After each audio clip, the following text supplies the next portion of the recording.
Yo tengo el encargo de presentar a nuestro querido José Javier Ruiz Ibáñez, lo cual no es sencillo porque, bueno, tengo un currículum de casi 100 páginas en mi computadora de toda la trayectoria del profesor Ruiz Ibáñez. Lo único que deseo destacar es que él es doctor por la Universidad de Murcia, tiene estudios en la École d'Haute Études de París y que ha sido uno de los grandes promotores del replanteamiento del estudio de las monarquías ibéricas y su proyección en la primera globalización.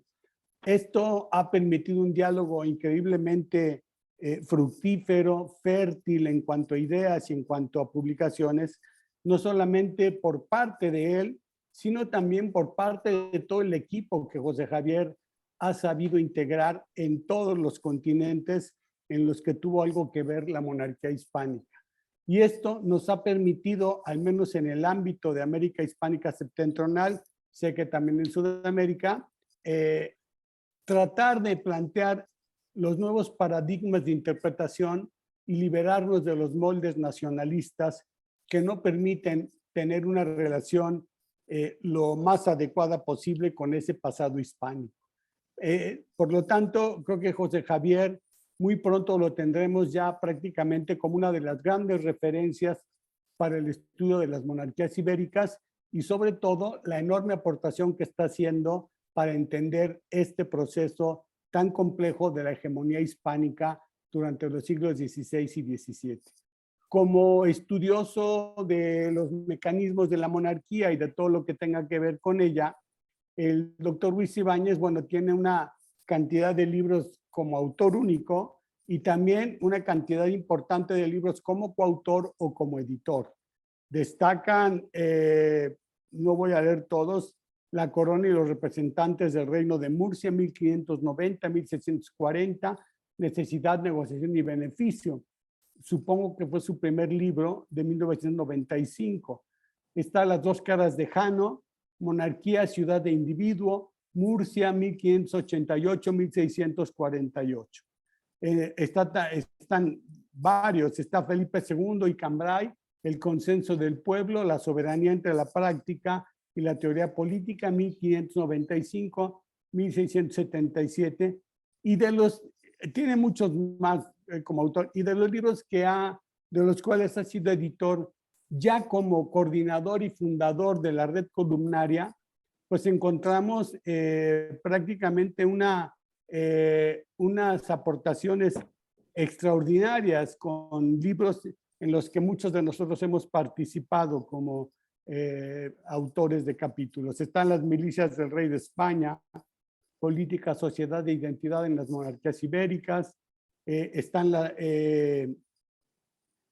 también las vecindades de las monarquías ibéricas, también del Fondo de Cultura, etcétera. Y el último libro que publicó en coedición, en coautoría, perdón, con otro pilar de la red columnaria, el doctor Oscar Macín, Los mundos ibéricos, la historia mínima de los mundos ibéricos, publicada por el Colegio de México.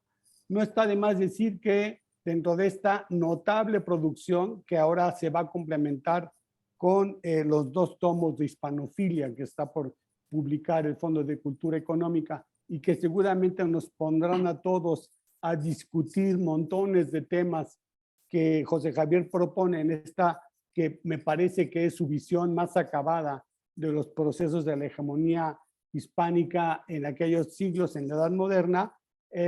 No está de más decir que tiene una producción de artículos y capítulos del libro, pues ahora sí que incitable. Necesitaríamos muchísimo tiempo para poderlos enunciar y para poderlos discutir, pero su producción de artículos especializados y arbitrados pues incluye ya 2 colaboraciones con la revista Anales.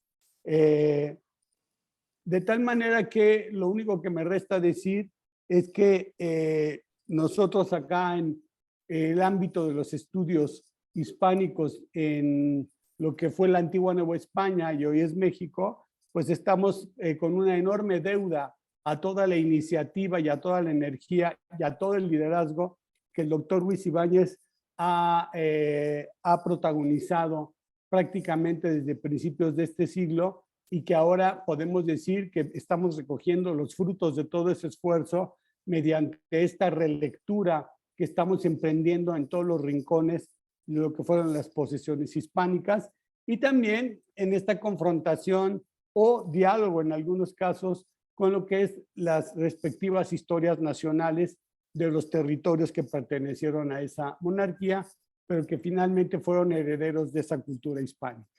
De tal manera que, pues le voy a dar la palabra a nuestro querido José Javier, quien nos va a hablar en su ponencia titulada En la toldilla del Pequot, en clara referencia a Herman Melville y Moby Dick, movilización, individuo y honor colectivo en la gran rebelión católica, Europa Occidental, 4 últimas décadas del siglo XVI.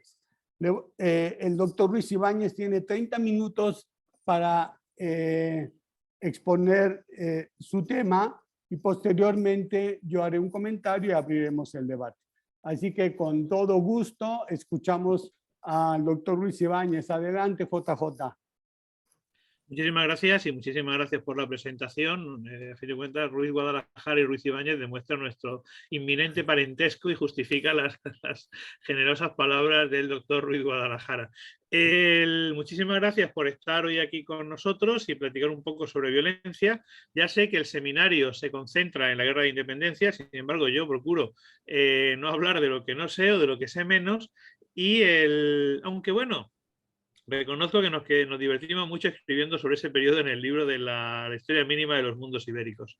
Lo que quiero plantearos aquí es, primero, recuperar un momento histórico, de parte, digamos que el título tiene toda su intención, que conocemos cada vez mejor, que es una serie de grandes revueltas urbanas a finales del siglo XVI en el mundo católico, y que conocemos mejor y que nos pueden servir, que es lo que yo os propongo, para intentar comprender cómo funcionan estas revueltas en ese ámbito, porque las hemos estudiado, se han estudiado cada vez mejor, cada vez más, y que nos pueden enseñar cosas y sobre todo desde una genealogía distinta a la genealogía que podríamos llamar del momento maquiavélico, la genealogía tradicional holandesa norteamericana, que identifica una serie de revueltas de una manera y otras simplemente las ignora. Pero bueno, primero me gustaría empezar compartiendo pantalla y vamos a ver.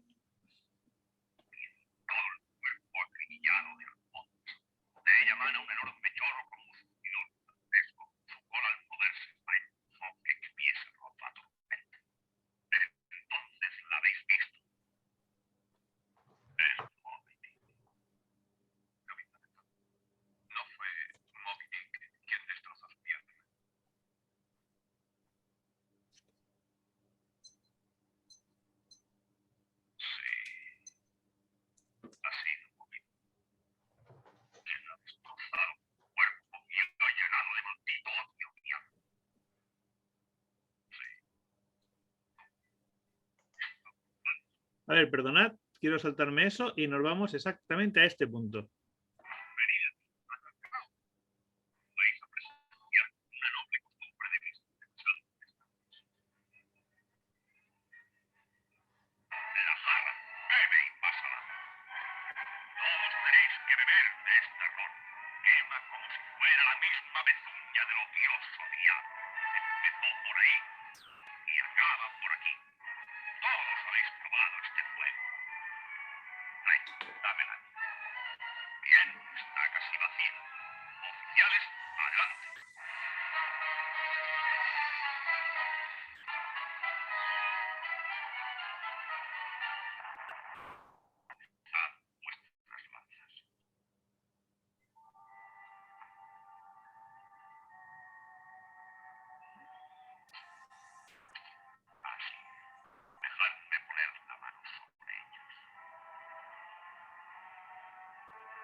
Bien.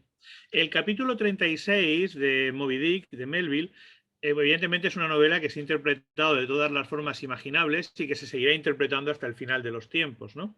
Pero el capítulo 36 y toda la novela dentro de ese castillo de marfil que es el Pequod, el barco, también se puede leer como la respuesta a una cuestión básica. ¿Cómo se construye un grupo social y un grupo político? Acá, y digamos que la escenografía en la novela es mucho más dramática que en la película de John Huston. De hecho, podemos pensar que en John Huston el tesoro de Sierra Madre es la reflexión de cómo se destruye un grupo social a partir de la codicia, mientras que todo Moby Dick, dejando aparte al primer oficial, al señor Starbuck, es como un grupo de personas absolutamente distintas, pues un caníbal, un africano, un español, un portugués, como un grupo de personas terminan identificándose a partir de un enemigo común, la ballena blanca, y terminan asumiendo el discurso de un liderazgo extremadamente fuerte como es el de acá. Es decir, terminan entregándole su voluntad. ¿Cómo se construye ese grupo social?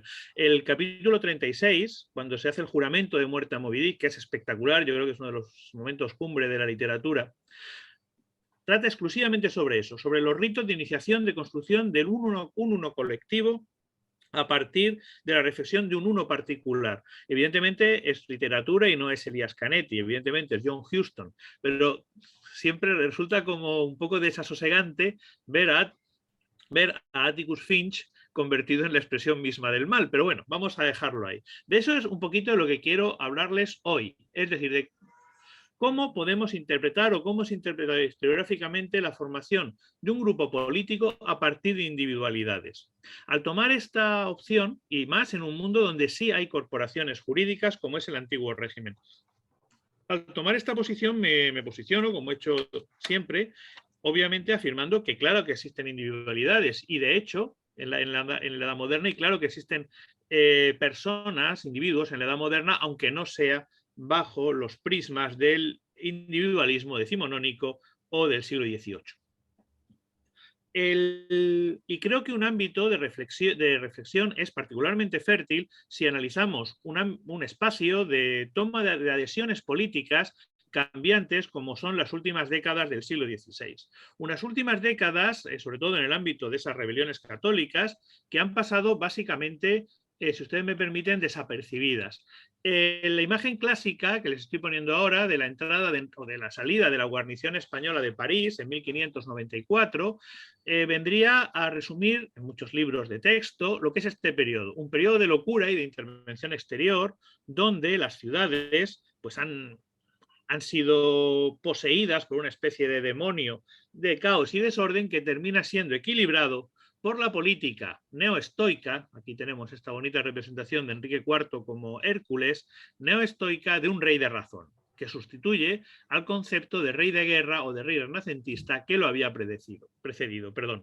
Esa imagen, ese no lugar de historia en el que, al que reducimos el ámbito de las revueltas católicas que ahora veremos su amplitud, contrasta claramente con otras revueltas que sí han merecido la pena ser estudiadas, pues por supuesto los rompedores de estatuas, los procesos de iconoclastia de los años 60 y 70, anteriores en Francia, de las guerras civiles francesas y en los Países Bajos, y por supuesto esa tradición de formación ciudadana basada, siempre el lobo vuelve al monte, y en mi caso es inevitable, basada en la tradición de las milicias, que van a definir una nueva forma de ciudadanía en los Países Bajos, precisamente en la rebelión contra los españoles. Esas vendrían a ser rebeliones modernas, que forman parte de una genealogía de esa modernidad que terminará pues, cristalizando en la segunda enmienda de la Constitución de Estados Unidos, por decirlo de forma absolutamente caricaturesca. ¿Qué reservaba la historiografía tradicional para esas revueltas católicas? Pues hombre, cosas como estas, la revolución de los curas, París 1588-1594, es decir, asumir e identificar las rebeliones católicas del XVI con la imagen caricaturesca y un poco de feria que se va a hacer, que se inventa en el siglo XIX sobre las rebeliones católicas en el siglo XIX. Es decir, un pueblo estúpido manipulado por 4 o 5 sacerdotes particularmente reaccionarios y llevados por la superstición para imponer una forma de dominación completamente reaccionaria. Pero efectivamente estos rebeldes tienen muchas cosas, pero si son rebeldes, desde luego lo que no son es primitivos, por mucho que se quiera decir. Las grandes rebeliones católicas del siglo XVI, veremos que cuentan, de finales del siglo XVI, cuentan con una amplia ideología que tiene mucho de católico y que tiene también mucho de urbano. Es decir, que hay que ir más allá de las imágenes de desorden, sin olvidar las imágenes de desorden y sin olvidar la interpretación que podemos hacer de ellas, de la San Bartolomé, que podemos leerla y la vamos a leer como una rebelión católica. De otra imagen de la San Bartolomé, el asesinato del mariscal de Coligny, o de los estados generales. Este grabado de los estados generales es muy significativo, es un grabado contra los estados generales de 1593 y forma parte de la propaganda, vamos a decir, de los realistas, del entorno de Enrique IV, que condena esa rebelión como un ámbito de estupidez y antinatural. Y el grabado nos lo dice claramente. Es un grabado presidido por una mujer, por el retrato de Isabel Clara Eugenia, y en la cual la representación del tercer estado, es decir, del estado popular, a diferencia del estado de la nobleza, el estado popular, son representados por simios, por monos. Es decir, por gente sin razón. Porque efectivamente esas rebeliones, una vez superadas, no pueden ser consideradas de gente de razón. Pueden ser consideradas, sí, como un ejercicio de sumisión de una parte procaz y estúpida, bárbara, del pueblo francés, y utilizo el término pueblo en el sentido de la época, por la injerencia española. Aquí lo tenemos clarísimo en esta representación, en este grabado de la Liga Católica, que se abraza al Toisón de Oro mientras que se enfrenta al rey de Francia y Navarra. Lo tenemos muy claro. O en las representaciones de las famosas procesiones de la Liga de París, en la que solo se representa a esos clérigos armados, más o menos trabucaires, que van a liderar la sublevación en la ciudad parisina. Todo este discurso propagandístico que se va a convertir en historiografía oficial en el siglo XVII y en historia oficial en el siglo XIX. Obviamente, ¿qué eco nos va a llegar de estas rebeliones?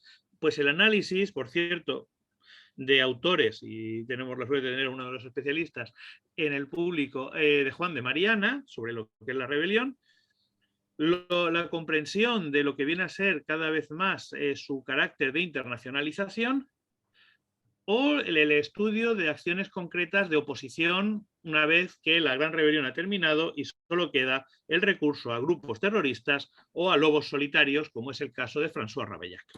Mucho menos hemos estudiado, por ejemplo, la contribución ideológica o política de los propios pensadores de la Liga Católica, como Jean Boucher, a quien tenemos aquí en su grabado de un libro de la década de 1630, a lo que es el propio pensamiento de la monarquía hispánica. De hecho, los grandes momentos de esa rebelión católica, en la jornada de las barricadas en París, aquí en un grabado del siglo XIX, o aquí en sus consecuencias directas, el asesinato en Blois del duque de Guisa, quedan casi siempre, o que quedaban casi siempre hasta la década de 1980, poco más o menos, identificadas con una serie de grandes personajes, de héroes y antihéroes de la historia nacional. Vale, todo eso va a cambiar en los años 70 y 80. A partir de una serie de obras, ¿cómo decirles?, de obras señeras, como dentro de la escuela de Denis Richet, Selmon también, pero sobre todo van a ser estos dos autores, Elie Barnaby y Robert de Simon, en dos libros distintos. Uno, el más importante en mi opinión, ¿quiénes eran los 16? O sea, ¿quiénes eran esa gente que se sublevaba? ¿Cómo los podemos analizar? El otro, el de Elie Barnaby, más un estudio más politológico del sistema de organización de estos rebeldes parisinos. Lo que nos queda claro es que un estudio denso de historia social y de identificación de quiénes son los líderes y la organización del movimiento político nos da una geografía social mucho más compleja que un movimiento acéfalo liderado por una serie de curas fanáticos y que poco o nada tienen que ver con una revolución orgánica de carácter urbano. Es más, efectivamente, empezamos a reemplazar desde los años 70 bueno, con algunas continuidades de esas investigaciones, empezamos a reemplazar lo que es la imagen de esa liga amorfa, de esa rebelión católica amorfa. Una rebelión católica que, por supuesto, como vemos en este jetón de los Países Bajos, es católica, o sea, sí tiene una clara intencionalidad y justificación de base católica. Tenemos que asumir, sin embargo, si ya superamos esa construcción, podemos volver después a la historiografía del estudio de esas revueltas, podemos hablar de cuál es la extensión de las revueltas. El primer ámbito que tenemos son los Países Bajos. Los Países Bajos encontramos una movilización generalizada a nivel urbano, en Arras, en Lille, en Saint-Omer, de burguesías católicas que a partir de 1577, 1588, recuperan el control de sus ciudades. Ciudades que inicialmente se habían alzado contra Felipe II y que posteriormente, dado que están en el bando antirrealista, y ese bando de los estados empieza a apoyarse cada vez más en los calvinistas, pues en esas ciudades se va introduciendo manu militari el calvinismo. En un momento determinado las burguesías urbanas se sublevan y se sublevan contra los estados. Esto es importante. Y primero, recuperan el control de las milicias, palabra que va a aparecer mucho en esta intervención, y en segundo lugar, enfrentadas militarmente a los estados, no les queda de otra que pactar con Felipe II. Es una guerra civil dentro de los rebeldes contra Felipe II que termina con la alianza con el propio Felipe II, que respeta los fueros municipales, los privilegios municipales y renuncia a intervenir en la política municipal, sobre todo de cuestiones confesionales, dejándola a la propia élite local. La segunda etapa, esto es 1578-1585, a partir de 1586, las revueltas urbanas contra una monarquía, en este caso la francesa, que se juzga demasiado débil en su lucha contra los protestantes y sobre todo en la designación de sucesor a la corona de Francia, se extiende por todo el círculo urbano francés, de Normandía a Provenza, de Languedoc a Bretaña. Más aún, si la revuelta se ha iniciado con muchísima fuerza en 1588, a partir de 1589 es general. Ese mundo de rebeliones que pues, se ha estudiado, no comparando sí hay estudios comparativos, pero que se ha centrado más, por ejemplo, en lo que es la reacción católica en los Países Bajos, con el famoso libro de Judith Polman, que podemos discutir si ustedes quieren, que se centra más en la élite que en los católicos ordinarios, y que yo creo que esa separación entre la historiografía sobre Francia y sobre los Países Bajos podría mejorarse si lo que aprendemos de Francia lo aplicáramos a los Países Bajos y viceversa. En todo caso, sí se puede constatar claramente que las burguesías urbanas han tomado el control de las ciudades, lo han tomado violentamente, en París echando al rey, rechazando 3 asedios del ejército real, primero de Enrique III, después de Enrique IV, y están construyendo un proyecto político que les es suyo. De hecho, basta con recordar, si quieren podemos ver los principales hitos, la revuelta en las ciudades del sur de los Países Bajos en el 78-79, la revuelta de París en el 88, la revuelta de París en el 89, pero también, y esto es muy importante, la resistencia de París en 1590 y 1592 a los asedios de Enrique IV, la resistencia de Rouen en 1592 al asedio de Enrique IV, y la participación decisiva de los cuerpos urbanos municipales, de esas milicias que resulta que no solo estaban en Ámsterdam, que resulta que no solo era la ronda de noche, sino que estaban operando de ciudadanos armados que mantienen la autoridad del rey de España, por ejemplo, como aquí en Arras en 1597 contra Enrique IV, pero también en Lier en 1595, donde la ciudad es reconquistada por las tropas, por los vecinos, por los burgueses armados de Amberes y de Malinas, aquí los tenemos, primero los de Amberes, después los de Malinas, que luchan, no son tropas profesionales, que luchan contra las tropas profesionales holandesas para recuperar una ciudad. Y bueno, pues también tenemos efectivamente todas esas defensas territoriales que hace esta burguesía armada que mantiene el control de las ciudades, y esto es muy importante. Si en Francia están resistiendo a un rey, en los Países Bajos están construyendo la soberanía de un rey. porque otras cosas, estas ciudades no tienen guarniciones españolas. Eso hay que tenerlo, eso hay que recordarlo con mucho énfasis.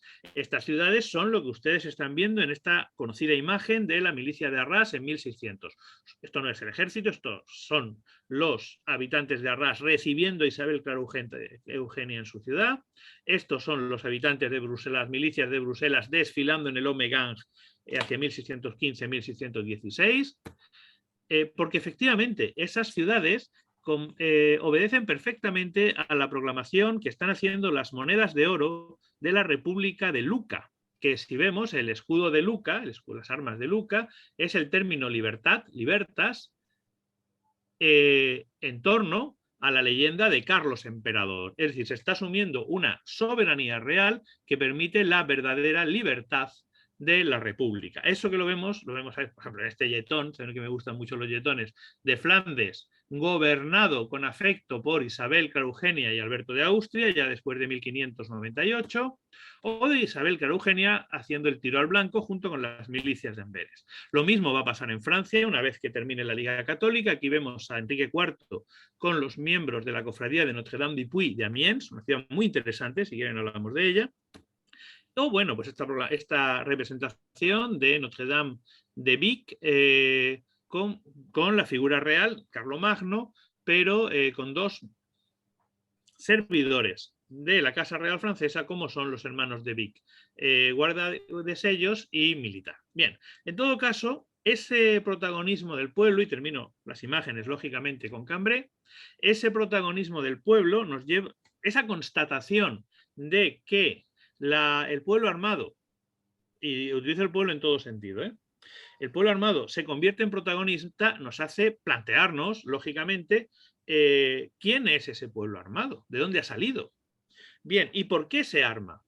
Claro, la explicación exclusiva, que es un movimiento católico fanático, se agota en sí misma. El análisis concreto de quiénes son y por qué están incorporándose a esas unidades, por qué y qué espacios de sociabilidad tienen, evidentemente en muchos casos van a ser la milicia, pero no la milicia, ¿cómo decir? No como una entidad fija, sino como una entidad que se construye directamente. A fin de cuentas, los conflictos por las capitanías de milicias en las ciudades francesas son decisivos a la hora de toma de partido, y los conflictos por quién forma parte de la milicia urbana en las ciudades del sur de los Países Bajos, es decir, a quién se excluye.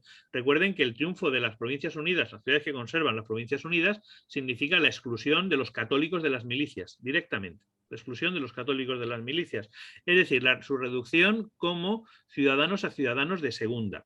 ¿Qué es lo que sabemos de esa? ¿Por qué la gente, qué tipo de gente se incorpora a esas acciones armadas?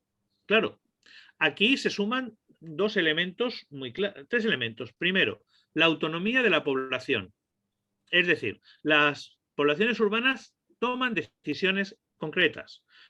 El caso más claro es la matanza de la noche de San Bartolomé. La matanza empieza como un golpe de estado, un golpe de majestad que da la monarquía contra la alta nobleza calvinista, pero cuando se corre la voz en París de que se puede cazar al calvinista, la población urbana, sin necesidad de ser activada por la corte, se dedica a perseguir y llevar la matanza mucho más allá de donde se había imaginado. La nobleza no tomó nota de esa autonomía de la población urbana y la realeza no tomó nota de esa autonomía de la población urbana. Craso error considerando lo que iba a pasar 15 años después.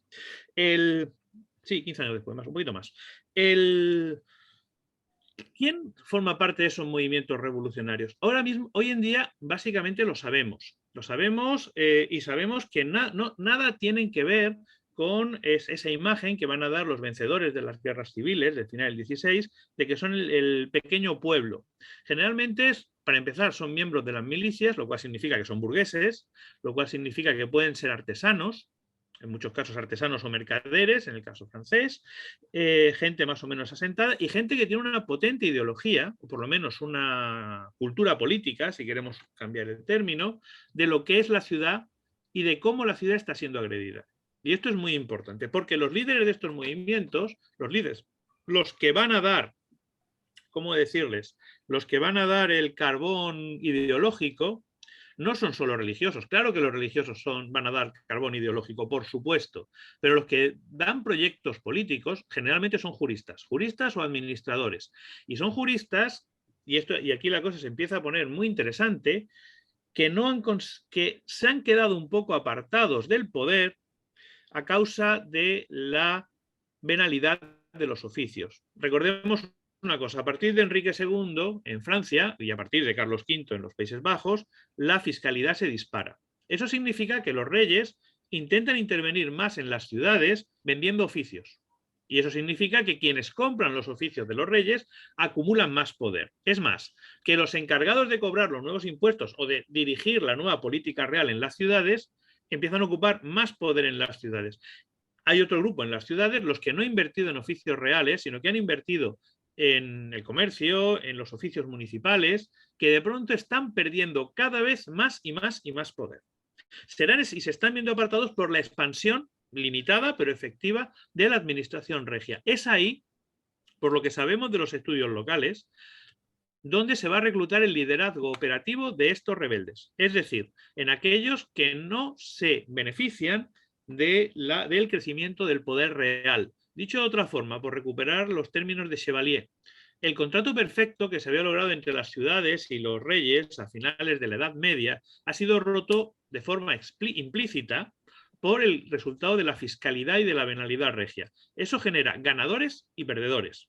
Y entre los perdedores es donde se va a identificar el mal gobierno, y un mal gobierno mayor aún peor por cuestiones confesionales, con ese crecimiento de la administración regia.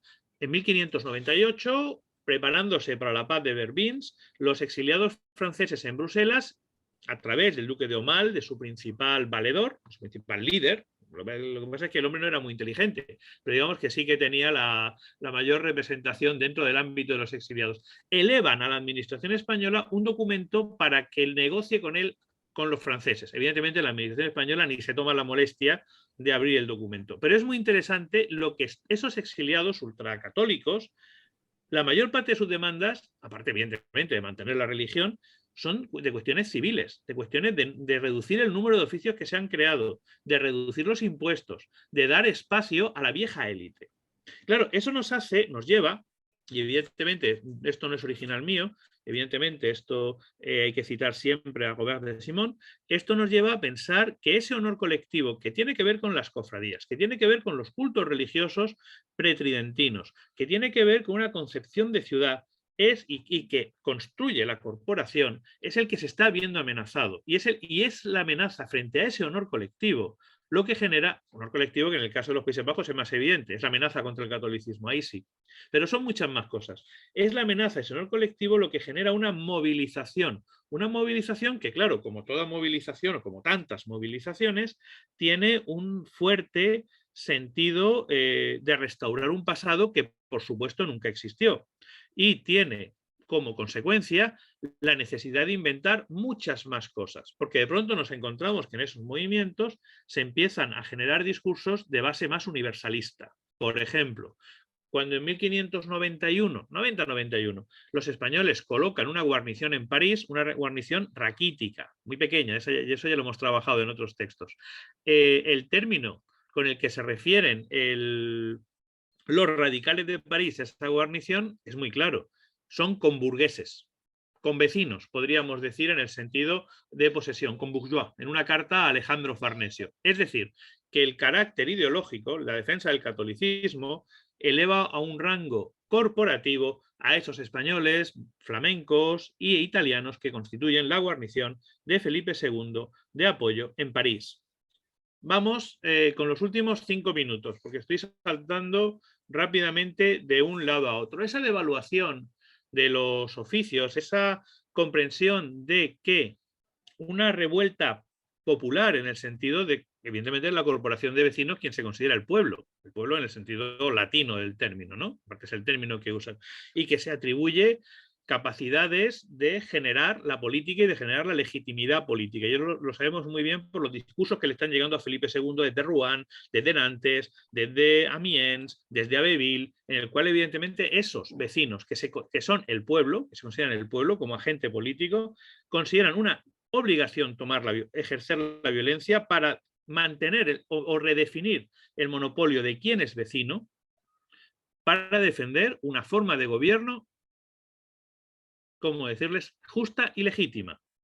justa y legítima, pero una forma de gobierno, y recuerden esta imagen que hemos visto del escudo de Lucca, de la República de Lucca, en el cual la libertad de la ciudad, y entendamos por libertad de la ciudad, el conjunto de derechos políticos y privilegios que definen y que marcan los límites de lo que es la ciudadanía como corporación privilegiada, esa conspiración urbana de la que hablaba Max Weber, esa libertad solo es posible con un gobierno de un rey justo, en este caso el César Carlos, en el caso de la moneda de Lucca, ¿no? Esa moneda me parece espectacular, la de Lucca, porque nos habla de lo que es el antiguo régimen. Es decir, a fin de cuentas, esa libertad se puede permitir lo que va a hacer Jean Boucher en su famosa oración fúnebre a la muerte de Felipe II, en las 2 ediciones, porque tiene 2 ediciones, que es considerar que el rey lo es ad rege regendo, el rey lo es si actúa como rey, por citar a San Agustín, como hace él. Con lo cual, esas sublevaciones se basan en definir lo que es el estatuto del ciudadano, en definir lo que es el estatuto de la ciudad, en definir lo que es el estatuto de la corporación, y ahí nos separan, en definir lo que es el estatuto de las monarquías. En esas monarquías, como decía Mounier, cada poder es absoluto en su esfera de poder, y en este caso esa esfera de poder quiere ser redefinida y con mucha fuerza por estos rebeldes católicos. Como todos sabemos, la rebelión católica va a tener 2 resultados. Rebelión católica que, por cierto, se puede extender a muchos ámbitos de la nobleza, pero que hoy nos interesaba sobre todo lo que es la movilización colectiva en ciudades que van desde Marsella a Toulouse, a Amiens, a Abbeville, a Angers, a Rouen, a todas las que ustedes, a Arras, a Saint-Omer, a las que ustedes quieran, y que va a dar lugar a dinámicas políticas de agregación y dinámicas políticas que en la mayor parte de los casos, aunque hay excepciones, dependen de la acción individual de burgueses que deciden primero adherirse a la rebelión y que después, sobre todo en el caso de lo que es Francia, van a decidir dejar de adherirse a la rebelión por otro tipo de razones, pero razones que tienen que ver mucho con lo confesional. Claro, París bien va en una misa, pero que tienen que ver más todavía con la estabilidad de los oficios y con el trauma que ha significado pues 4, 10, 8 años de guerra civil. Y con esto yo creo que ya siento las bases de lo que quiero discutir con ustedes y llego a los 39 minutos. Así es que regalándole un minuto a la organización, creo que puedo pararme aquí perfectamente.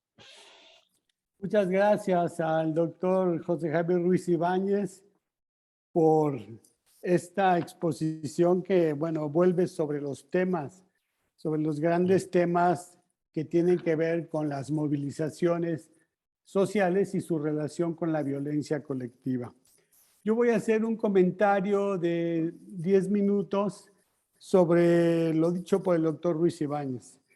El primer punto que estuve pensando conforme lo escuchaba tiene que ver con algo que me permite dialogar directamente con la historiografía de América.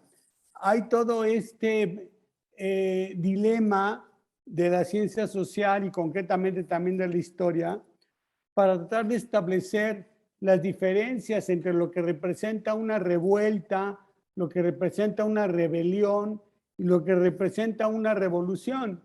Yo creo que estas distinciones tienen mucho que ver con las viejas corrientes de análisis de los movimientos sociales, en donde se plantean distintos niveles de organización social y de ejercicio de la violencia colectiva, de tal manera que esos niveles están planteados en función del contenido y de las intenciones que orientaron la acción colectiva.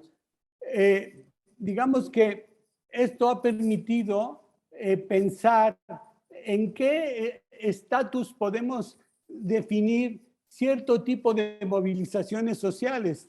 Acá en América, concretamente, las rebeliones que existieron a lo largo de los 3 siglos de periodo hispánico, pero también estos análisis se han prolongado sobre la violencia colectiva en los periodos de la formación de los estados nacionales. Y esta, digamos, esta forma tradicional de entender las movilizaciones implica precisamente el problema de definir cuál fue el contexto, cuál fue el contenido político de esas movilizaciones. cuáles fueron los elementos que orientaron esas movilizaciones. Y en muchos casos, cuando se trata de rebeliones campesinas, pues a veces se desacreditan por el hecho de plantear que son explosiones casi, digamos, espontáneas de violencia en contra de factores de poder o en contra de algún otro elemento de protesta. Pero generalmente se les despoja de muchos otros contenidos. Yo creo que no ha existido consenso para poder, digamos, plantear cuáles fueron los resortes y mecanismos de la movilización social y de la violencia colectiva, al menos en el antiguo régimen. Hay estudios muy clásicos, como los de Georges Roudet, sobre la multitud en la historia, que plantean esta problemática. Y el otro estudio clásico, desde mi punto de vista, independientemente de todos los análisis sociológicos que ha hecho Charles Tilly sobre la clasificación de las movilizaciones sociales, el otro estudio importante desde mi punto de vista que nos permite dialogar con esto, pues es el de Eric Hobsbawm sobre los rebeldes primitivos. El tema que está tocando el doctor Ibáñez toca muchos de estos aspectos y permite volver sobre el tema y cuestionarnos precisamente eso. ¿Cuáles fueron esos resortes y qué fue lo que orientó a la movilización social? ¿Cómo se construye un grupo social que orienta su acción colectiva violenta en contra de otro grupo social? Y yo creo que si bien las rebeliones urbanas a las que se refiere el doctor Ruiz Ibáñez cuentan, por lo que vemos, con una serie de fuentes que permiten, digamos, profundizar en esos aspectos, muchos otros movimientos o muchas otras movilizaciones sociales no cuentan con esas fuentes. Claro. Partiendo de ello, hay que establecer que si bien hay particularidades históricas propias de esas rebeliones urbanas que nos muestra José Javier, también hay elementos que nos permiten plantear, más que generalidades, aspectos teóricos que tendríamos que discutir en la medida en la que muchos de esos movimientos se repitieron en varios ámbitos de la monarquía hispánica, o al menos acá en América.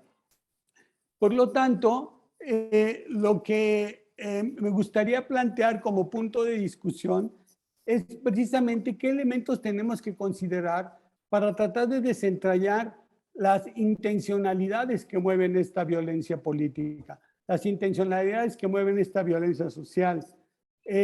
Podemos establecer muchas perspectivas. Obviamente los enfoques estructurales, pues a mí no me, si bien no los abandono del todo como referentes de diálogo para explicar explosiones sociales, sí soslayan muchísimo la capacidad del individuo en esos procesos o la capacidad de ciertos actores sociales como verdaderos protagonistas, más que verdaderos protagonistas, como incitadores de esos procesos, digamos, como pilares de esos procesos.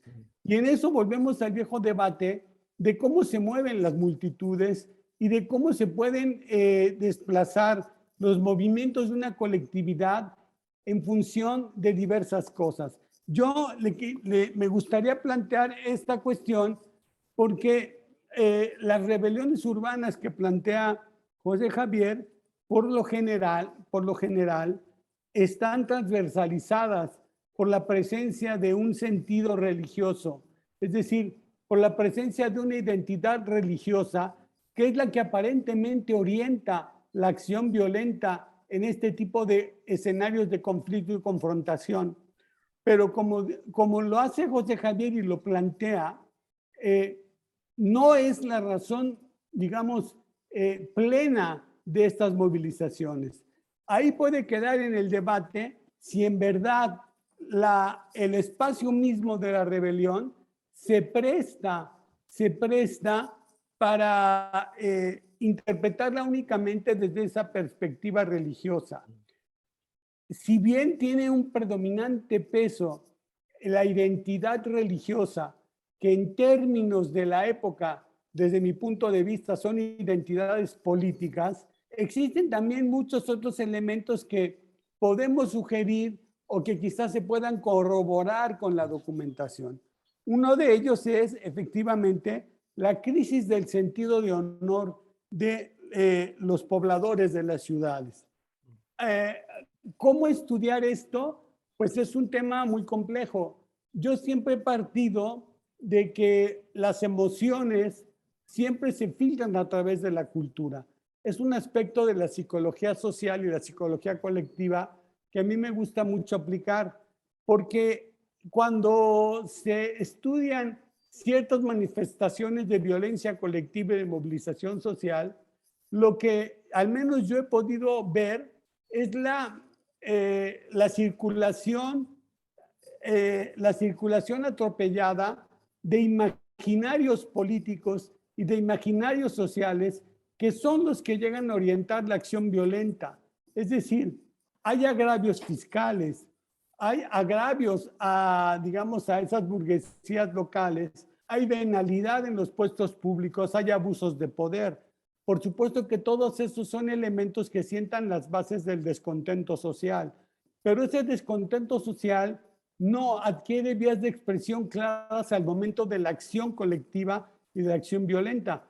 La única que queda prácticamente clara al momento de analizar esa fenomenología de la violencia es el discurso religioso. Y en un segundo plano, se encuentran todas las otras demandas a los factores de poder. De tal manera que, independientemente de que el conflicto religioso se configura como un espacio para recuperación de privilegios o para lucha por privilegios, lo cierto es que no siempre se logra esto, y también lo cierto es que lo predominante al momento del ejercicio de la violencia es esta identidad política, porque de otra manera no me explicaría un elemento del cual me gustaría después que pudiera abundar el doctor Ruiz Ibáñez, que tiene que ver con el odio social. Yo creo que se ha minusvalorado mucho el sentido de las emociones como orientadoras de la violencia. No digo que la violencia sea irracional o racional o emocional o fría, esa no es la discusión. Lo que vemos en estas repúblicas, en estos colectivos, al momento de los discursos, es la exaltación de una serie de elementos emocionales que son los que abren la ventana a una movilización violenta, más allá de que detrás existan diversos tipos de agravio. Entonces, sí me gustaría mucho, y lo dejo sobre la mesa porque ya agoté mis 10 minutos, dejo sobre la mesa esta discusión. ¿Qué tan predominante es el discurso religioso como orientador de emociones violentas en el momento de crisis sociales que permiten estas manifestaciones y estas movilizaciones? ¿Cuál es el papel del individuo en todo ello? ¿Y cuál es el papel de los imaginarios en todo ello? ¿Qué tiene que ver el odio social? ¿Cómo se construye el odio social? ¿Y cómo se abren espacios para que ese odio social se manifieste en coyunturas políticas muy específicas? Yo pondré estos elementos en la discusión y pues abrimos 45 minutos de intercambio, así que quien quiera participar me hace la señal y le doy la palabra para que abramos todos fuego a José Javier. Así que adelante, quedo abierto a sus preguntas.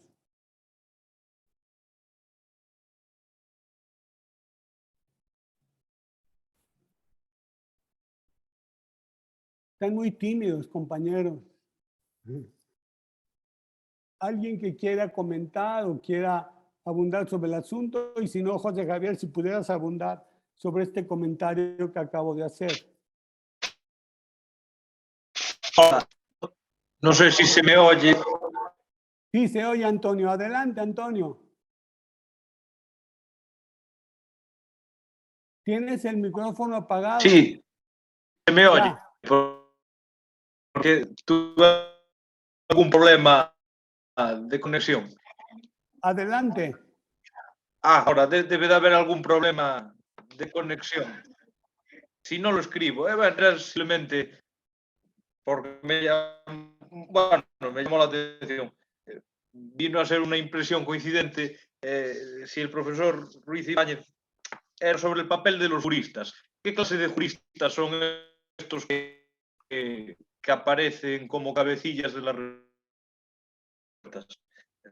Digo, son más bien, supongo que serán abogados, procuradores, quizás algún escribano, porque en Galicia, con conflictos mucho más nimios e insignificantes en comparación con lo que son revueltas, también aparecen frecuentemente como acusados por aconsejar a la gente, por instigadores, etc. No sé qué opinión le merece el profesor Ruiz Ibáñez. Si quizás algunos abogados acostumbrados a ver pleitos tienen cierta deformación profesional para azuzar a la gente, o si se ha estudiado, me imagino que sí, la formación o las lecturas o, bueno, alguna especie de entes ideológicos en los que pueden moverse. Es lo que más me parece de interés de las nuevas investigaciones que se han hecho acerca de estas revueltas. Sí, adelante, JJ. Bueno, muchas gracias por las cuestiones. Empiezo respondiéndole a Antonio. Claro, el ámbito de los juristas en la Francia del 16, sobre todo, es enormemente complejo. No hay que olvidar que el acceso a la carrera profesional en Francia es a través de comprar los oficios. Es decir, la venta masiva de oficios, igual que en el mundo hispánico, lo que se venden son oficios municipales. En Francia lo que venden los reyes son oficios de justicia. De hecho, en realidad lo que hoy en día llamamos el poder judicial viene de ahí. No olvidemos que Montesquieu, entre otras muchas cosas, era el presidente propietario de el presidente Mortier, jefe del presidente de sala de una de las salas del Parlamento de Burdeos, es decir, que sabía mucho lo que era la independencia y la patrimonialización de la justicia en ese caso, cosa que él inventa algo nuevo a partir de ahí. Eso, bueno. En el 16, efectivamente, la monarquía francesa vende muchísimos oficios de justicia, más aún en ciudades con parlamentos, o sea, con tribunal regional o tribunal superior, con tribunal soberano, como es el caso de París o como es el caso de Rouen. Allí hay parlamentos y allí hay una serie de gente que ha invertido. O sea, que la principal inversión familiar es comprar el oficio. Comprar el oficio porque el oficio después se pueden vender entre particulares, se pueden heredar. La conformación de los juristas como grupo social es muy potente en Francia y el ejemplo lo sabemos con los estudios genealógicos. En la década de 1530, un jurista, para consolidarse socialmente, casa a su hija con un caballero. En la década de 1570-80, un jurista, para consolidarse socialmente, casa a su hija con un jurista.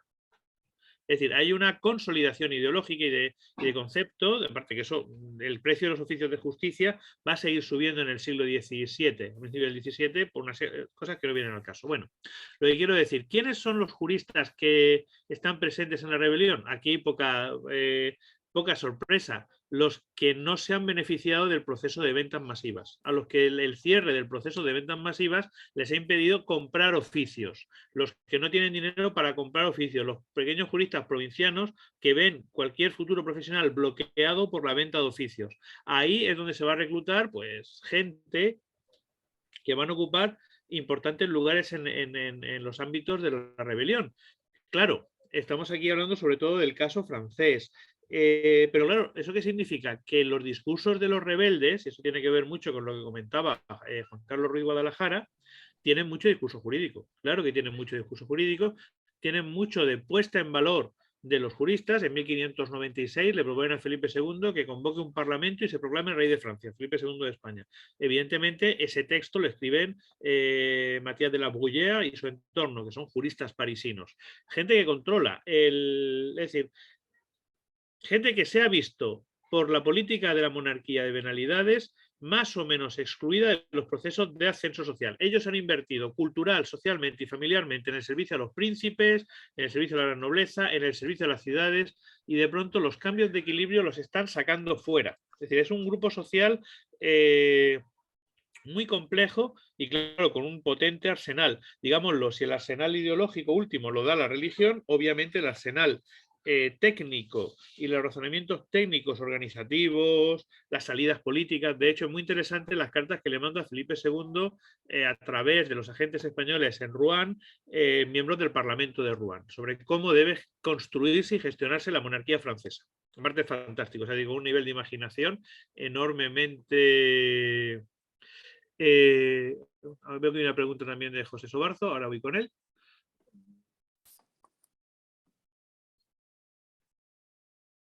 Ah, bueno, claro, muy buena pregunta. Un segundo, también aprovecho para responderle a Harald. Claro, vamos, perfecto, muy buenas cuestiones. La rebelión violenta suele ser cuando hay violencia, es decir, y cuando hablamos de violencia, José, estamos hablando de coger un arcabuz y matar a la gente o echar a los agentes del rey, o sea, y ahora voy con la revuelta campesina. Juan Carlos Ruiz Guadalajara hablaba también de, o sea, evidentemente ahora tenemos la suerte de contar con magníficos trabajos sobre otras revueltas. Estaba pensando, sin ir más lejos, en el de Gibran, Bautista y Lugo sobre la revuelta. Es un libro extraordinario sobre la revuelta de la Ciudad de México en la década de 1520 contra el virrey. Las revueltas campesinas, y vuelvo con Harald, las revueltas campesinas son tan interesantes como las urbanas. Nuestro problema creo que es de fuentes o de no haber hecho el trabajo. O sea, estoy pensando en los trabajos sobre las ligas campanarias de Serge Brunet sobre el sur de Francia y las bases de construcción del discurso, otra cosa que el discurso sea más o menos sofisticado, son bases de honor colectivo, en este caso campesino, o sea, de honor colectivo de pequeñas parroquias. Un honor colectivo muy consciente. Perdón, se me ha movido esto. Muy consciente de lo que son los derechos de esas parroquias. No es una economía de la multitud absurda, ambigua, por ahí flotando. Son cosas muy claras. O sea, si me han quitado el agua, si me han saqueado, yo tengo derecho a sublevarme para restablecer esta situación. Unos derechos muy concretos. Creo en ese sentido, y bueno, los que me estáis oyendo, todos lo conocéis, pero para si hay alguien que no lo conoce, creo que el mejor trabajo que tenemos hoy en día, y lo tenemos desde hace mucho tiempo, sobre una revuelta campesina estudiada de arriba abajo en términos de cultura política, son los trabajos de Juan Pedro Viqueira sobre Chiapas en 1712. Analizar qué es lo que piensa, vamos a decir, el indígena rebelde de base hasta la élite de los sublevados. Y la conclusión que llega Juan Pedro, magnífico, en unos libros extraordinarios, siempre cito el de María de la Candelaria, pero aparte del de María de la Candelaria, es que la base de la revuelta es una base de ruptura de la confianza. Y es ahí donde voy a ir con Harald. Es decir, que aunque tiene una argumentación confesional, la revuelta, muy violenta la revuelta y extremadamente violenta la represión, de los Altos de Chiapas en 1712, tiene un origen religioso, se aparece la Virgen María, o sea que más religioso que eso es difícil, incitando a la revuelta, pero evidentemente se lo resumo rápido para quien no lo haya leído. Se sublevan los Altos de Chiapas y sobre eso hemos tenido todo tipo de interpretaciones más o menos folclóricas. Revuelta indigenista, como no, faltaría más, revuelta étnica, toda la parafernalia de gente que define las cosas sin molestarse en pasar por el archivo, que es una cosa como muy aburrida y que retoma su tiempo. Juan Pedro Viqueira demuestra que hay localidades que no se sublevan todas las localidades indias, utilizo indio en el sentido del siglo XVIII, que no se sublevan dependiendo de la lengua. O sea, que hay zonas tzotziles que se sublevan, zonas tzotziles que no se sublevan, celtales que se sublevan, celtales que no se sublevan, y que hay zonas que se oponen zonas indígenas que se oponen abiertamente a la sublevación. Claro, eso lleva a Juan Pedro en una tesis maravillosa que no termina de publicar, el muy traidor, y que todos, que yo tuve la suerte de leer íntegra, lleva ¿por qué se sublevan unos? ¿Por qué no se sublevan otros? Y tiene que ver con lo que planteaba Harald. Es decir, ¿qué localidades se sublevan? Pues el estudio básico de las élites, y cuando hablo de élites indígenas en Chiapas en 1712 estamos hablando de microélites, pero que son élites a nivel local. O sea, para ellos su mundo es su aldea y es su mundo. Pues las que se sublevan, curiosamente, son las que han perdido la confianza en el poder imperial español. Dicho de otra forma, son esas microélites que ya no rentabilizan ser alcaldes de indios, ser caciques del lugar, porque les cuesta mucho más los impuestos que tienen que cobrar al rey y el que los metan en la cárcel por no pagar los impuestos que la rentabilidad social por ser élites. Y eso lo demuestra Juan Pedro de forma contundente, en un estudio de geohistoria de unas 200 localidades, una cosa espectacular. Ese principio de me han fallado la administración en la que yo creía, que es lo que planteaba Harald, es decir, la ruptura de la confianza, el dejar de creer en el sistema como un sistema legítimo, un sistema que te da, vamos a decirlo en do ut des, que te da la rentabilidad que compensa el hecho de mantener la obediencia y ser correa de transmisión de la obediencia, es lo que significa la ruptura. Y lo mismo pasa en estas ciudades, es decir, cuando los estados generales que se han sublevado contra Felipe II dan un elemento positivo, que Felipe II no intervenga en las ciudades, pero dan un elemento negativo, que empiezan a apoyar a rivales sociales dentro del cuerpo urbano. Evidentemente dejan de ser rentables. Se considera que han traicionado ese acuerdo previo de una revuelta en defensa de los privilegios urbanos, que es como empieza la revuelta de los Países Bajos. En consecuencia, esa irrentabilidad, bueno, irrentabilidad que si desconfianza se hace todavía mucho más, ¿cómo decirlo?, mucho más evidente cuando los estados intentan meter tropas en las ciudades para controlarlas. Claro, las élites urbanas, y no las élites urbanas, sino el propio burgués. Imaginémonos un burgués de arras, católico de toda la vida. Un catolicismo pretridentino, por supuesto, para la burguesía, no para la élite burguesa, que de pronto ve no solo que se tolera el protestantismo, sino que se dejan iglesias para que las controlen los protestantes y que se está dando vecindad a una serie de personas que son extranjeras, en el sentido de extranjero a la vecindad y extranjero a la ciudad. Y que encima esa autogestión urbana, que es el ejercicio de la violencia, en este caso implícita, no explícita, que son las milicias, pasa a segundo plano porque entra una guarnición.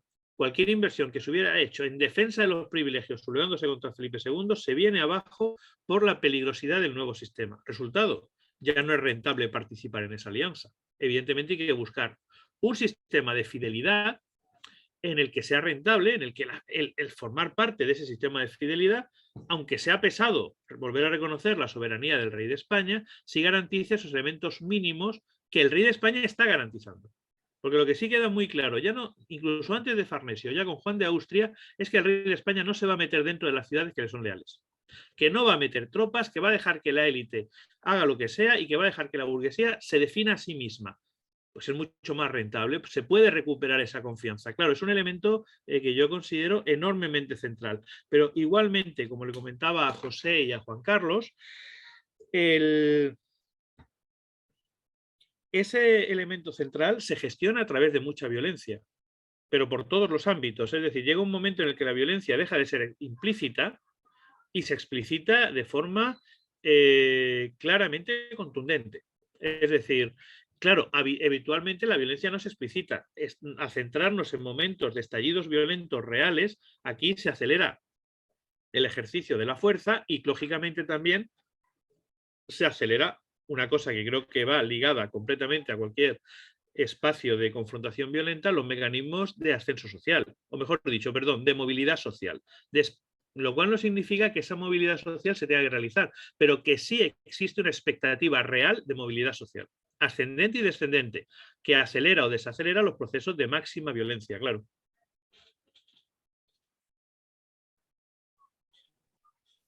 Muchas gracias. ¿Alguien más quiere participar? No veo manos levantadas. Ah, ahí está Lidia. Adelante, Lidia. Tu micrófono Sí, ya. sí, yo respecto a esto que decías, precisamente, JJ, respecto a que es la pérdida de la confianza. Y yo creo que sí hay diferentes formas de canalizar, tanto discursiva como en la práctica de la violencia misma. Porque, por ejemplo, la mayoría de los amotinamientos, yo digo, en Puebla hubo amotinamientos de los indios, vamos, cada que querían armaban su San Quintín aquí, pero no siempre van dirigidas a las mismas autoridades. Por ejemplo, ellos cuestionan en uno de los amotinamientos más importantes al propio obispo, ¿no? Porque por un asunto sobre Palafox y Mendoza, pero ya en el siglo XVIII. Pero no necesariamente todos o sea, van en la búsqueda de la ruptura. Y yo tengo algunas dudas respecto al trabajo son dudas, preguntas para Viqueira, porque ¿cuánto de eso es realmente una desilusión y un reclamo? ¿Y cuánto es la necesidad de presión, o sea, la violencia como presión para el reconocimiento? No como para una ruptura, no para decir, yo ya no te tengo confianza y entonces ya quiero que todo cambie, sino más bien como no me has prestado suficiente atención y lo que requiero es que me pongas atención. En cambio, otras violencias que tienen patrones similares sí van a ser para rupturas, ¿no? Completamente, porque hay una búsqueda realmente de ya no seguir bajo el sistema. Esto lo vemos muchísimo cuando quieren, por ejemplo, escindirse, ¿no? Cuando las jurisdicciones, sobre todo en el siglo XVIII, ya tratan de escindirse los pueblos, de quedar, de ya no quedar bajo una cabecera, por ejemplo. Pero en otros casos no ese no es el objetivo, sino el objetivo, aunque los discursos sí están planteados así, pero en realidad la búsqueda es más que nada del reconocimiento y de que se les preste atención a sus intereses. Y en ese sentido va mi pregunta, JJ, porque lo que yo veo paulatinamente que se construye a partir del siglo XVIII va cambiando la forma de la violencia, ¿no? De esta violencia de presión, y se empiezan a erosionar los mecanismos de negociación que antes habían existido en el XVII. Paulatinamente se erosionan, los vínculos y los discursos también se modifican, al grado que ya para finales del siglo XVIII y sobre todo ya en el periodo independiente, la negociación que antes pasaba por una violencia, claro, pero una violencia, digamos, muy codificada, pierde ese sentido y inicia un nuevo código que es básicamente tirar a las autoridades, ¿no? Siempre la búsqueda es tirar a la autoridad como un reconocimiento de que se les está poniendo atención a sus demandas, cosa que no sucedió en el periodo anterior. Uh-huh. Gracias, Lidia. ¿Quién más tiene la mano alzada? Estoy aquí explorando. No veo. A ver, David Angosto Fernández dice: las explicaciones de Max Weber creo que se parecen a tu perspectiva, al menos en cuanto a la noción de honor colectivo. Weber defendía la centralidad del estatus para explicar la acción colectiva y definía el estatus en términos de estimación social del honor. Y tenía razón, quiero decir, básicamente es un poquito lo que hemos estado viendo. Claro, efectivamente, lo que pasa es que evidentemente el estatus en el siglo XVI no es lo mismo que el estatus en el siglo XVIII. La legitimidad de la posición social tiene elementos confesionales muy fuertes y ese es el estatus por el que se lucha. Y por eso es tan importante los patronos de las localidades. Y también recordemos que estamos en una sociedad de individuos y de estamentos a la vez, lo cual lo hace muy complejo. Claro, muy buen comentario, Jorge. Como lo es el de Lidia. Sobre esos, yo creo que discutimos mucho en el periodo precolumnario, vamos a definirlo así. Es decir, discutimos, de hecho, fíjate, hicimos un libro, madre mía, en el 96 o 97, se llama Lo conflictivo y lo consensual en Castilla, de las primeras cosas, te hablo arcaicas, en el que los puntos centrales eran muy parecidos a los que tú planteabas, claro, y tiene que ver también con lo que decía José Sobarzo. En el antiguo régimen, el uso de la violencia es una forma de negociación, o sea, la violencia no es, a no ser que sea violencia de deslegitimación y que mates al rey. o que niegues la soberanía del rey, como pasa en las ciudades que he analizado. Digamos que yo me he ido a una política extrema, de una situación extrema. Pero básicamente en Castilla o en Indias, la violencia en principio es el primer paso de la negociación jurídica. Y todo el mundo que usa la violencia sabe que es el primer paso de la negociación jurídica. Primero le pego un tajo y después iremos al juez y se inicia el proceso de negociación. Eso funciona así, por eso tenemos que integrar esos elementos, digamos, de violencia de ruptura o de violencia de negociación, que es generalizada. El problema es que a veces esa violencia de negociación empieza como violencia de negociación y se les va de las manos, como en 1640, se les va de las manos, con lo cual no hay marcha atrás. Pero generalmente la violencia, y lo encontramos, si el nivel de violencia en los pleitos castellanos o aragoneses o portugueses o italianos o franceses de la primera edad moderna es generalizada, porque es una forma, es un estadio. El estadio final es la sentencia, no es al contrario. O sea, la violencia está integrada dentro de la cultura política, solo que ahora mismo está subsumida dentro de la soberanía regia. No es una forma de definir la soberanía regia. El tribunal siempre llegará después. Y hacías un comentario muy significativo, es decir, que es el siglo XVIII.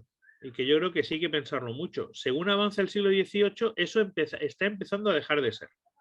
Y creo que está empezando a dejar de ser por el proceso, pues el cambio de lo que Antonio España llamaba paradigma de legitimación, es decir, la afirmación del rey, ya no tanto como rey juez, que puede asumir diversos elementos, sino como rey gobernador, como rey gobernante, y evidentemente es, claro, si antes sublevarte o ejercer violencia contra un administrador indirecto del rey, contra un juez es otra cosa, pero contra un administrador indirecto del rey es una forma de negociación, si poco a poco y de forma más o menos incoherente, pero poco a poco se va identificando que toda la administración es expresión directa de la soberanía del rey, atacar a cualquier parte de la administración es atacar a cualquier parte de la soberanía del rey o de la nación. Y entonces llega un buen amigo de Juan Carlos Ruiz Guadalajara, que es el visitador Gálvez, y se dedica a ahorcar gente.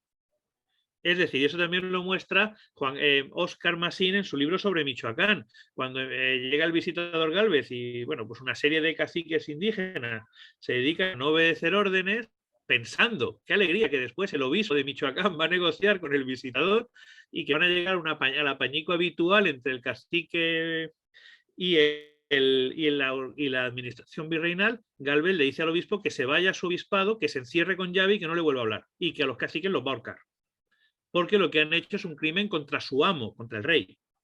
Claro, el siglo XVIII y el libro de Óscar sobre Sánchez de Tagle es fabuloso, además. Es un libro muy divertido, pero también el pobre Sánchez de Tagle se murió de disgusto, dicho sea de paso. Porque las cosas están cambiando y de qué manera. Claro, en ese sentido, no solo está la definición de la propia base, como decía Jorge, es decir, ese honor colectivo, claro, que define esa conspiración urbana, claro, que puede desgranarse dependiendo del contexto de cada mundo urbano o de cada mundo rural. Es que también tiene que ver con la definición de cuál es el ámbito soberano y cómo se expresa la soberanía. Y en el siglo XVIII, cuando el rey ya tiene brazos, se ejerce de otra manera y es intolerable. Ahí sí. Si antes si la administración tenía muchos brazos indirectos, atacarlos era negociable. Si ahora una ofensa contra el rey es una, ¿cómo decirlo? En una sola frase, se expande el sentido de lesa majestad. Y violencia contra la lesa majestad, perdóneme usted, quiere decir que te van a descuartizar y no es una figura retórica. Te colocan un caballo en cada extremidad y estiran. Pero claro, evidentemente, y lo que es muy interesante es que eso que estamos viendo en el ámbito de los cacicazgos o de los pueblos de indios en el Valle de Puebla, lo estamos viendo por doquier. Lo estamos viendo por doquier, es decir, instituciones que de pronto son ninguneadas y que reivindican. Claro, los casos extremos, ¿cuáles son? Pues Tupac Amaru en los Andes, una gran rebelión nobiliaria, que es básicamente lo que es Tupac Amaru, es la rebelión de la nobleza, que ya está siendo abandonada está siendo ninguneada por la administración virreinal. Pero básicamente es eso. Es decir, es la irrupción de un nuevo sentido la contaminación por todo el sentido de lesa majestad que llegará al Estado-Nación, claro. Sin ninguna intención de llegar al Estado-Nación, no es una historia teleológica. Muy bien, muchas gracias, José Javier. Sí, efectivamente hay una serie de factores que permiten rastrear una transición muy clara y sobre todo en la segunda mitad del siglo XVIII con los Borbones. Pero efectivamente ahí sí la reacción de la monarquía fue muy contundente. Efectivamente ya no había esos equilibrios a los que se podía acudir para contrarrestar la reacción abusiva de una parte de los representantes del monarca y ser defendidos por otro de sus brazos, como podrían ser obispos o arzobispos. Ahí no solamente estamos ante un momento de transición de la actitud y los equilibrios de lealtad, sino también una transición y un cambio en el ejercicio mismo de la violencia formal.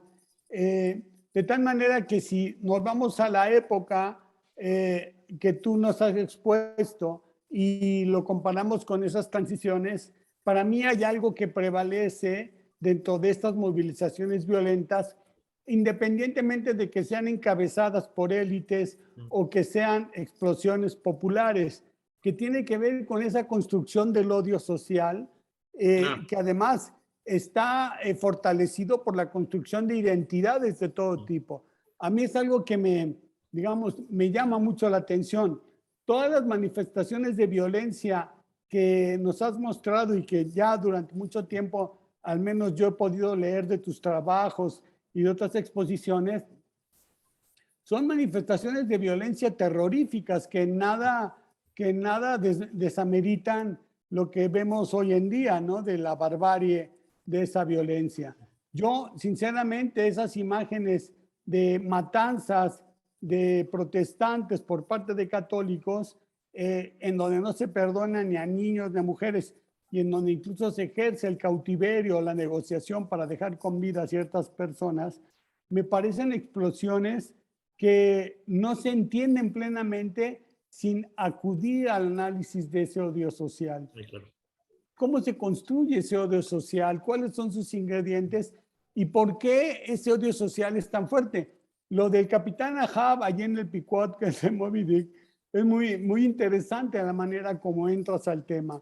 Porque efectivamente hay un capitán exaltado con una deuda de honor en contra de la ballena, pero que logra transmitir esa venganza, logra transmitir ese imaginario, ese odio a todo su colectivo y los pone en la misma frecuencia para una movilización.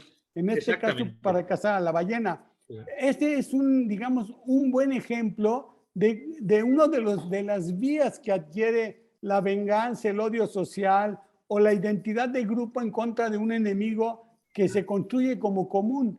Yo por eso hablaba de los imaginarios, que son muy poderosos al momento de esas actuaciones y movilizaciones colectivas de la violencia. Acá en México incluso hemos tenido casos sorprendentes de manifestaciones violentas que son alimentadas por ciertos actores sociales para mover esos imaginarios y la intención de los grupos que se mueven de manera violenta en contra de un objetivo. ¿Qué opinas de esto, JJ, del odio social? Hombre, yo creo que es completamente central y tiene que ver con la construcción de la xenofobia. En un ámbito de xenofobia en el sentido griego del término, o sea, del odio al otro. Y del otro al otro que te puede invadir espacios sociales y espacios físicos. No olvidemos nunca que las ciudades en el antiguo régimen en el primer antiguo régimen, con sus murallas, sus guardias y demás, son espacios físicos donde tienes privilegio de entrar y privilegio de salir. Y donde la gente que está en la ciudad tiene una ley privativa que es distinta a la gente que está en el campo. Y que haya gente que te entre ahí, a fin de cuentas, el asalto de la Bastilla es un ejercicio de reafirmación urbana frente a una célula de jurisdicción real, que es lo que solemos olvidar. El problema no es que sea una cárcel, el problema es que la Bastilla depende jurídicamente del rey, no de la ciudad de París. La Bastilla, el Arsenal y el Louvre son la zona, lo único que tiene el rey. El rey no tiene derecho a introducir tropas en París. Y es eliminar lo que contamina la sociedad local. Claro, lógicamente, imaginémonos si eso tiene que ver con la existencia de iconoclastia sea inmediata, es decir, la destrucción. Pensemos que para un católico del 16, tan grave como que te maten a tu sobrino, a tu primo, es que quemen tus reliquias, porque son los elementos, las reliquias de San Pumpruncio, de la catedral o lo que sea, porque esa reliquia es lo que te mantiene una relación directa con Dios, y eso en el siglo XVI se lo toman en serio de verdad, o que te destruyan las imágenes, eso va en serio de verdad, es decir, es cargarte la cultura política. Que eso te pase a ti, que eso te pase a ti, que eso le pase a tu congénere, evidentemente alimenta miedo y termina justificando mecanismos de violencia preventiva o consecutiva. Es decir, claro que se alimenta. Es muy significativo en las comunidades de exiliados, sean protestantes, sean católicos, en la Europa del 16, toda la construcción del discurso martirial y que a fin de cuentas los regímenes que se asientan o que se reasientan articulan políticas de persecución religiosa con carácter preventivo. O sea, si quemamos católicos en Inglaterra es porque si dejamos que lleguen los católicos nos van a matar a todos. Si quemamos católicos protestantes en Flandes, en el Flandes católico, después de 1578-80, es por los desastres que han hecho los protestantes aquí. No olvidemos que una parte significativa de la producción literaria de exiliados escoceses e ingleses en el París de la década de 1570, sobre todo 1580, es para contar los desastres que han hecho los protestantes contra los católicos en Inglaterra y prevenir a los católicos franceses de que les puede pasar lo mismo. Tema que, por cierto, recuperan los escritores franceses inmediatamente, ¿eh? Es decir, claro, lo primero que tienes que hacer es construir la amenaza del otro, que en ocasiones es real. O sea, tenemos casos de burgueses de Amberes, Jan van Cruyren, por ejemplo, por poner nombres, que tienen muy claro lo que significa la amenaza protestante, porque él, en la procesión de la Asunción, se le han echado encima una turbamulta protestante, se han tirado al suelo las imágenes. Él ha sacado el cuchillo y se ha puesto a matar protestantes, en minoría, dicho sea de paso, él, no los protestantes. Es decir, claro, el odio social y también el odio de la amenaza social es muy significativo, por ejemplo, respecto al concepto de burguesía y cartas de burguesía, de avecinamiento en los Países Bajos, la llegada de artesanos extranjeros. Y cuando hablo extranjeros no me refiero a extranjeros de fuera del país, me refiero de fuera de la ciudad, que empiezan a ocupar espacios sociales que eran reclamados de forma privativa por unas poblaciones, y no necesariamente élites, por unas poblaciones de vecinos ordinarios, el vecino ya sabemos que no es el habitante, que se ven muy amenazadas. Claro, el odio social surge, se construye y evidentemente construye imaginarios que tienen que ver sobre la experiencia, y esto es quizá lo significativo de estos casos. Muchas ciudades francesas donde la liga va a ser extremadamente violenta, ninguna sorpresa. Al principio de la guerra de religión fueron tomadas al asalto por los protestantes. Saben de lo que va. Evidentemente el gobierno de Enrique IV de Francia no tiene nada que ver con eso. Y de hecho va a tener una política enormemente tolerante con todo el mundo. Bueno, relativamente. Pero esa memoria sigue actuando. Claro, el odio social es central. O sea, a la hora de generar políticas de justificación de la violencia siempre la violencia propia tiene que ser defensiva. Y tiene que ser preventiva. Y eso sí nos habla efectivamente de una capitalización negativa y una estigmatización de grupos sociales. Y bueno, si queremos hablar de niveles de violencia absolutamente terribles, nos vamos a la guerra de las Alpujarras, claro. Porque digamos que ahí sí se movilizó todo. Y por ambos lados, por los moriscos y por las fuerzas represivas castellanas. Claro, eso es un poquito lo que tenemos. Ya. Déjame checar si hay manitas arriba. Las manitas siguen abajo. Muy bien. Mira, sobre el odio social yo nada más abuso. Ahora que hablas de xenofobia, pues acá tenemos uno de los episodios más importantes y que además está, desde mi punto de vista, muy mal interpretado. Toda la xenofobia que Miguel Hidalgo, para quien no lo sepa, es el padre de la patria nacional en México, que Miguel Hidalgo atizó en contra de los españoles peninsulares. Es decir, él orientó un movimiento político en función precisamente de construir este enemigo social, de levantar a los campesinos y a mucha gente, mestizos indígenas, pero bajo el argumento de que esos gachupines, imagínate, habían entregado el reino a los franceses y que los franceses iban a llegar a América a acabar con los conventos, a violar a las vírgenes, acabar con los santos, etcétera, etcétera, etcétera. No hay ningún plan ni proyecto político claro, más allá de que el cura quiso salvar su pellejo moviendo toda esta rebelión y obviamente todos estos sentimientos y esta construcción de odio social que se volvió terriblemente violenta e irracional cuando la toma de la Alhóndiga de Granaditas en el mismo 1810, que fue una matanza de españoles peninsulares brutal, como no se había visto prácticamente pues, en los 3 siglos de presencia hispánica acá. En fin, hay muchísimo que dialogar, hay muchísimas cosas que mantener en el debate y me da mucho gusto poderlo hacer en este seminario y escuchando tu ponencia. Y como ya no hay manitas levantadas, pues, y ya estamos en tiempo, pues no sé, doctor Cardesín, si damos por concluida la sesión. Yo creo que sí, que es un buen momento para concluirla.